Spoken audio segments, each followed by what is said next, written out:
Fox. So what do you think is sort of the most surprising thing that came up with, sort of like if you had a new group that formed and they sort of found the thing to do together? Can you give some examples of people sort of surprising themselves in coming up with things? People very often think that they have a passion but they can't do it. And it's not anymore so surprising, but it's enlightening and very hooking to me to see how people grow up, how they have that kind of notion about themselves that, oh, this is my passion, and this journalist job is something that I have always thought that I would like to do, but I haven't got the courage to start doing it. And when this kind of notions comes to person's mind and I can see it, it was very surprising, but how this can happen so often. But now it's just hooking. And it's the reason for me to still be a part after 8 or 9 years.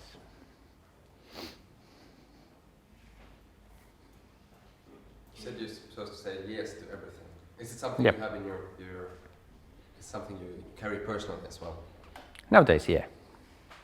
As I said yes to you, I ask some questions about timetable and something like that, but I think that you never know what can happen in life. And of course, I think about time. I have 3 small kids, and I want to spend time with them. Yeah, I also kind of have the same framework, and I'm personally practicing a lot of saying no. I think that's so then I'm thinking like when to say yes, and maybe that's the key also, kind of having a balance. Because I often find myself drowning in the yeses, and I'm like, oh no, okay, and I have to clean up with some no's. I'm very good about delegating things and gathering groups. Yes, that's something I've been practicing. Yeah, and I think that group action is some kind of key for that, and also rolling. So you don't have to do all by yourself, and you can say very often yes, and then you can ask that, could you come and do this, and you can leave that group. Yeah. I'm very often starting groups and also putting that kind of fire that you can do things. Yeah. And then in the beginning I'm in that group, and then I leave. Yeah. When it starts to fly, that group, I just leave, because I don't have that kind of time that I could do everything, and I'm very I'm very keen to see people do things by themselves. I also think that when you are starting group, you have power and responsibility, and if you try to give that power and responsibility away, you have to leave from that group. Yeah. Good. Where's the hands? Here. Okay, so when you work with like people work in groups, how does it work like schedule-wise? Because you have to have some things done by a certain time. Then do people actually do it, or do you have to tell them, come on guys, we're running out of time? Or how does it work?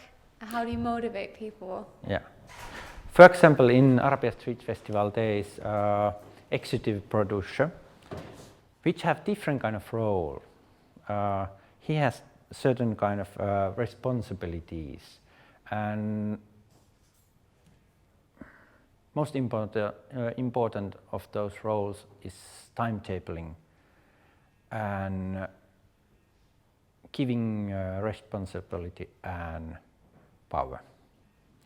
And when you give person total power to do certain part of, for example, if you are in charge of music in Arabia Street Festival, you have total power to decide which bands will be in that festival.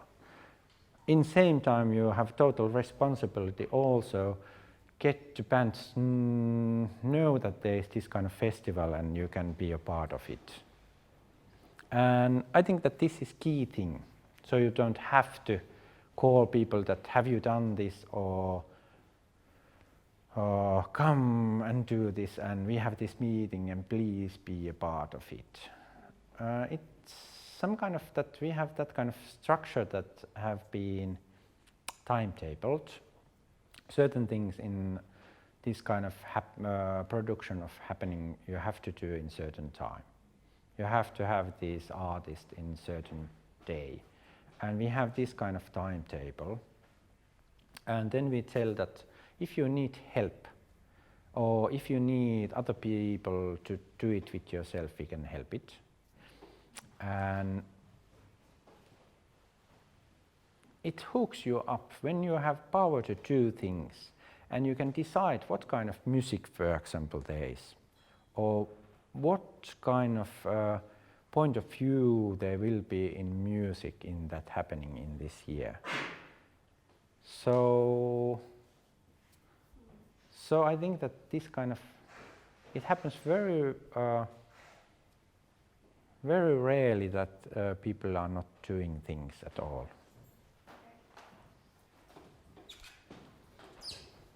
Did I answer your question? Good. Okay, so hi and thank you for the talk. My question is just about, you mentioned this whole idea of kind of flexibility between your job and other things you do, that it's not necessarily 8 to 4 or something. Yeah. And now I find myself in a situation where I'm thinking about work stuff, even when it's not work time, you know, it's a weekend and still you're going on through different things and challenges or whatever. And I'm thinking if it's even less kind of structured of when you're working and when you're not working, how do you switch off so that you're not constantly, you know, trying to solve all the things, or just that you, I don't know, you relax or do other things that you love, or you want to prioritize other things even in your head? Yeah. Thanks. I have going through my calendar from years to 2008 and 9 and 10, and I have done huge amount of things, and I'm thinking now that how it's possible, how I have had time to do so many things. And then I have thought that this same question that when I talk work things and when not. And I enjoy the thinking work things if I have passion for those work things. And they give me energy and they give me also time. I come very quick in that kind of situation that I have these work things in my head, which I think also in my spare time. And they help to do hobby things, and they sort of way enlighten my being with family. That kind of yes, that kind of pleasurable and interesting to me is some kind of food which gives me time and quickness to do things. And then when in work there is that kind of things that are too stressful or too tight, then I try to go movie or do something, that kind of things with family that I don't have possibility to think those things. But I think that if you can have that kind of situation that you like your work, I think that it's not this kind of question that you should shut your mind in 5 o'clock and not think work things in evening or weekends or in nights. But if they are that kind of things that you don't like, or you think that your position in work is that kind of hard or not pleasurable, then it starts to get heavy. And every work, I think that every work there will be this kind of period that they is stressful and hard things. But I don't quit jobs, so this week was bad, quit it. I have that some kind of timetable, it's like month, there can be very hard times and then there have to be better things. So then I start to think that now it's time to move on or time to do something else. And the same goes with the hobbies. You can have that kind of hobbies that are stressful or not pleasurable, or you have some kind of expectation about hobby. And I think that you should do same thing with your hobbies also. Quit them if you don't like them.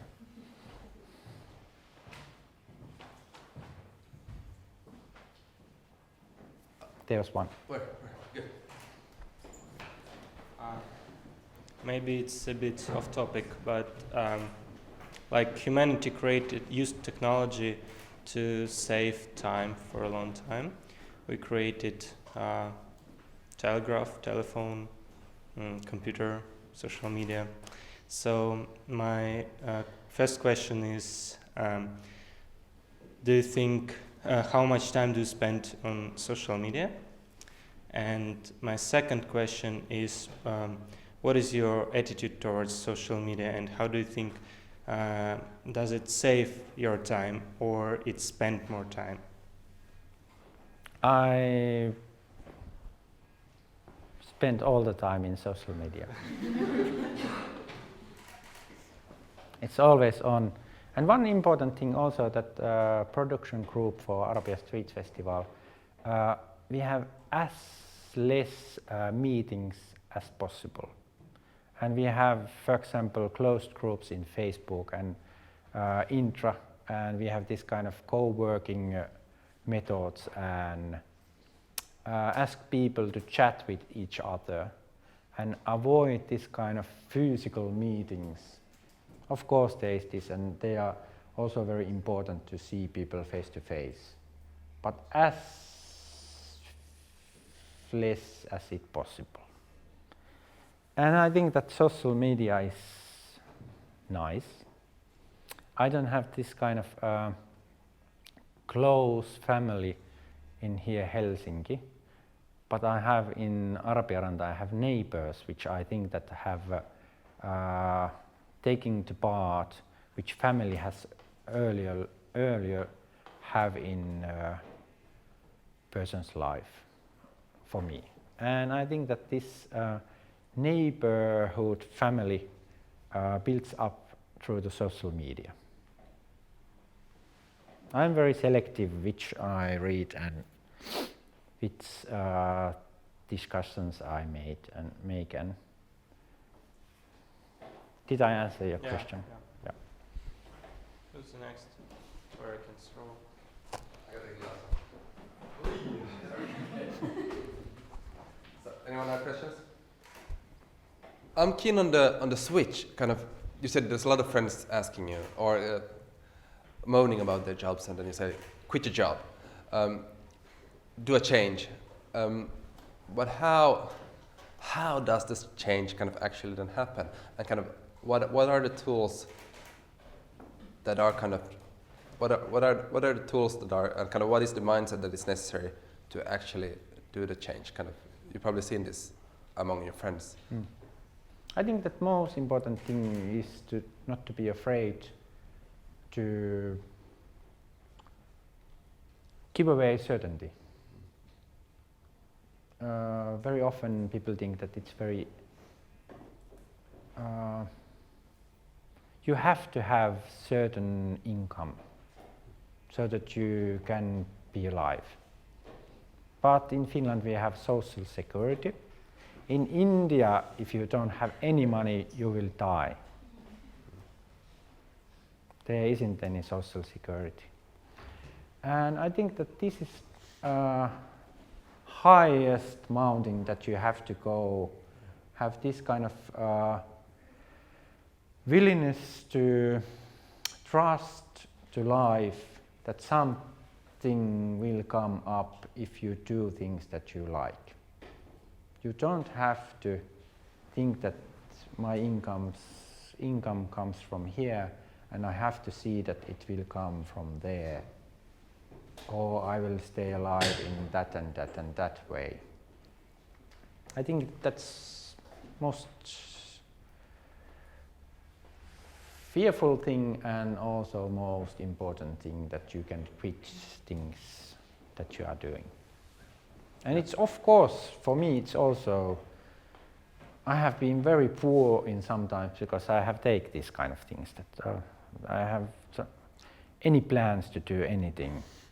But I think that if you do things with people, people will help you and people will carry you, and you can do things with people.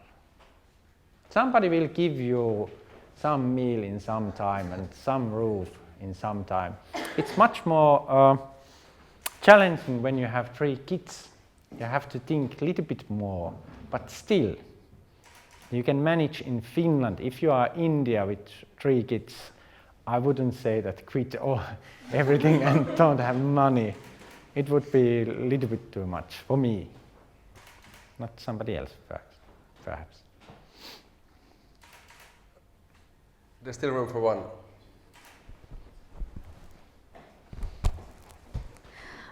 I was wondering if you had ideas about how one can find the things that they're really interested in. Like, a lot of people get very deep into doing work and doing all of the things that they're supposed to be doing and never really take the time to discover the things that they actually really enjoy doing and enjoy taking time to do. And how do you recommend someone get out of that mindset of doing all the things that they're supposed to do to find the things that they actually like doing?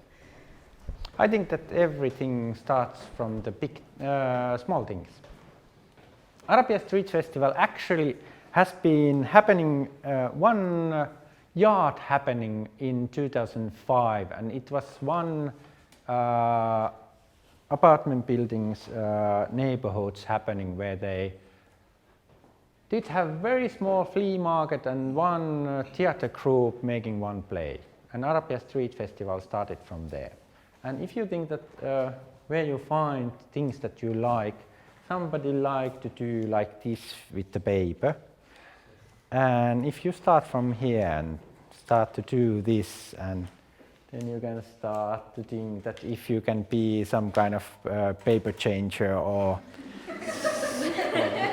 something, this kind of thing. I think that if you start in small things, you can see what is behind them or find things. Thank you. Thank you, thank you. So humbleness, being open to yourself, being open to possibilities, being open to connections, being open to people. There are a lot of good things today. Thank you. Let's give a big hand to Janne.